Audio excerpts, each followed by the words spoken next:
Okay.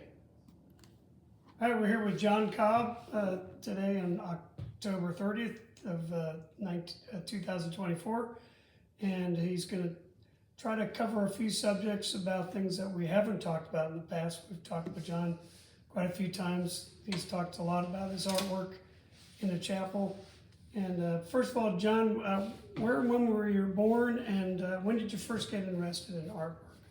I was born in Austin, Texas, 1954. And I started art classes with Charles Norman at age 7. Wow. Yeah, so I've been doing it my whole life, really. I never had to decide in college what I was going to do. It's kind of nice. You always knew that you wanted to be an artist. Yeah. Wow, that's pretty amazing. And also we were talking a little bit about this piece that's right next to you that was above the altar in the chapel till they put the Voss metal scrolled crosses back, and we're lucky enough to be able to display it here at the museum. And I don't really know a lot about the images, and why you chose that style, of imagery. And can you tell us a little bit more about? You can talk from an inspiration perspective, or just, Well, there's kind of two kinds of phenomena that occurs, and the artist is really in charge of bringing the world together. There is essentially the spiritual aspects of living, and there's the physical flesh aspects of living. So the artist, in most of their work, or at least for me, tries to tie those things together. So the spiritual is really a rather abstract formation. Nothing is positive, nothing is definite, but there's nevertheless something that interacts within the psyche of the person that creates both their motivations and their desires. So this aspect of the abstract is combined with the more realistic. This is a patriarch in the Jewish religion handing bread and meat to two recipients. One is a spiritual recipient, and the other is a natural one. The natural one has oodles of kids. They're not necessarily concerned about the exegesis or religion or anything else. They're just into living and sometimes pleasures. But the spiritual part, and mind you, this figure offers the same meal, the same nutrient to both parties. It's up to that party to really decide they want to evolve or sometimes devolve. And here on this side, she has developed a more sublime attitude, which leads to children concerned about the Jewish people, about the aspects of their making the journey, of things that happened to them that created the situation in which Christianity could come to light. So down here, this is water, and over here is prayer. So that was part of the altar scheme for the window for the chapel. Well, thank you for explaining that. And because there's so many aspects to the chapel that I know that people don't get, about the whole, creation of what you had in your mind and how everything fits together. Yeah, it's a complete vision. And because Frank was, so liberal with what it is that he would allow, I just did what I knew to do. And course, it didn't completely become what I wanted. The statue, of course, was excluded. I'm sure we've already talked about that, haven't we? We've talked a little bit about it, well, we know just that, that it was removed. Was it removed by Frank and Gilbert? No, let's see. I think it may have been the Carter family that disapproved, and it was actually chainsawed off the altar and threw in the dumpster. And I didn't know that. yeah, Betty, the Methodist, called me and told me, and so we came down and picked it back up. I still have it. Thank goodness you were able to retrieve it. Yeah, that's good. Yeah. And I understand how that fit as a focal point, and when I'm talking about some of those radiant lines about the altar, I said The cosmos is meant to crown that figure. Yeah. And it's a suffering figure. So I guess people don't want to know that, but it's part of it. It's a shame to take that out. Yep, and I do point out that there is that underlying theme of suffering that goes through several of those panels. Yeah. And why you chose to change Moses to Job was to be a lot more in line with that central theme. And the theme is particular to Port Aransas. Job is an extremely cogent figure to know about if you're interested in religion. Yeah, because things at first didn't seem to work out very well for Job at all. Being a No, follower it of God. didn't. It really did not. Well, so there's a lot of stuff in that. Just there's so much more into your thought, just like on this one piece. And I know that probably could be said for all the parts of the chapel, including the parts that are missing, like the statue.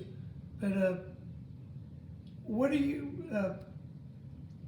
Some of this interviews can be used for talking about historic characters and families. Our next exhibit. What are the things that you would like people to know about you and your inspiration that they might not get from the art or we haven't talked about? Yeah. Originally the difficulties that I maybe encountered before I was a Christian and in my years in college and having graduated, gone to art school and so forth. Well, the person that I chose to marry, she and I moved to Port Aransas. We lived over on Gulf Street, and she worked for a doctor here in town. And it didn't go so good.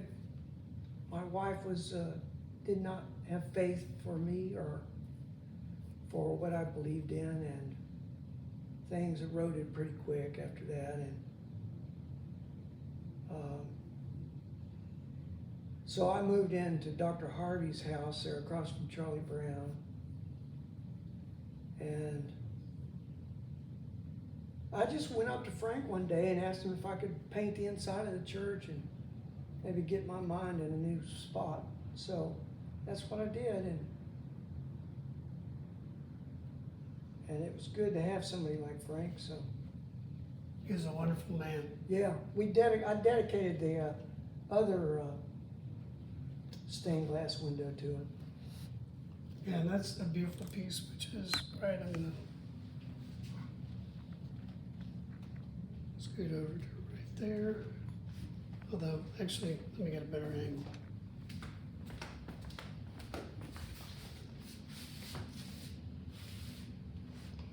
And it's called the Sleeping Prophet. Yeah, you see, in the New Testament, once Jesus arrives, then the school of the prophet ceases to be, because he's fulfilled the prophecy. Therefore, I called this the sleeping prophet, because there were certainly, as amazing and omnipresent, really, sometimes, is the truth of things, and that prophecy continues to exist. But there was at one time a whole school of prophets associated with the truth. Again, I've introduced this abstract formation and these 4 pillars that are spiritual pillars. Wisdom,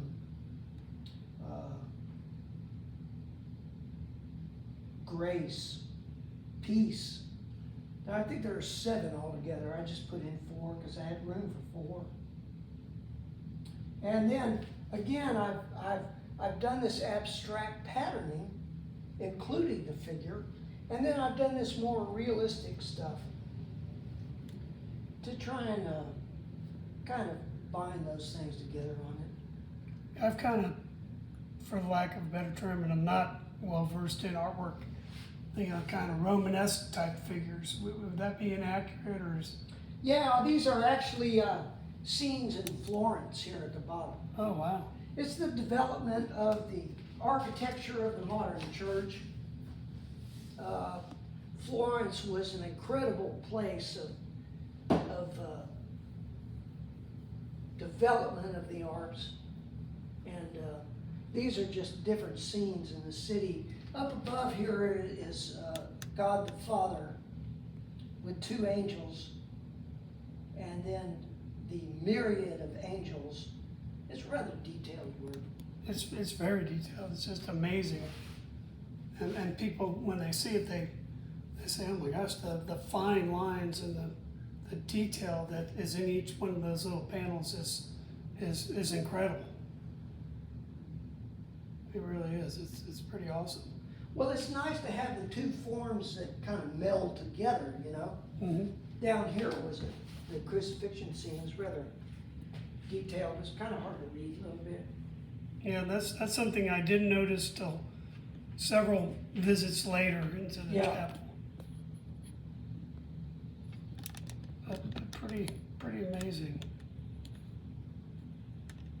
So anything else like future plans? What were your latest inspirations? I know you just finished that, the second chapel that from 50 years worth of work. Yeah. So what next? Well, we're trying to find a home for it.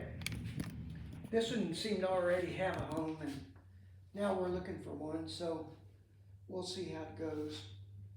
We've got a bunch of people looking at whether or not they want to include it in their museum or church or someplace. So we'll have to see how it goes. It's going next to the Grace Museum in Abilene, as far as I can tell. And how long do you think it'll be there? It should be there from March 8th until latter part of April, I think. Yeah. That's a pretty long stint. Yeah, it's good. It's a different place, and we got to get it there somehow, but we can do it. But you have We my always do. relatives in Midland, Odessa. Maybe I can work a deal or something. Maybe I can help you guys out. That'd be great. Well, is there anything else that